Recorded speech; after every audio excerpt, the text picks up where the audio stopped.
Hi, my name is Rosa Santomartino, and I am a research fellow in space microbiology at the UK Centre for Astrobiology at the University of Edinburgh.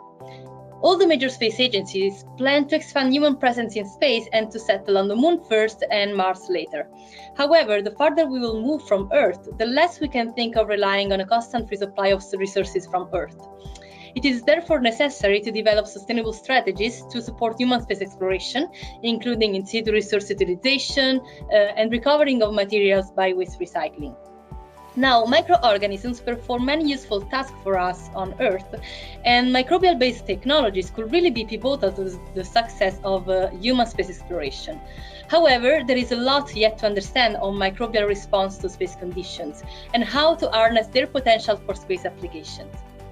In this seminar, I will talk about two space microbiology experiments we performed on board the International Space Station, BioRock and BioAsteroid, to study microbe-mineral interaction in space, with a view to its potential roles in extraterrestrial life support system, in situ resource utilization, biofilm formation on rocks, and biomining. Taken together, the results from BioRock and BioAsteroid provided the first demonstration of biomining on a space station and demonstrated the potential role for microbe-mineral interaction in advancing a sustainable establishment of human presence beyond the Earth. I would like to invite you to join me on next Tuesday, to this seminar, and looking forward to see you there.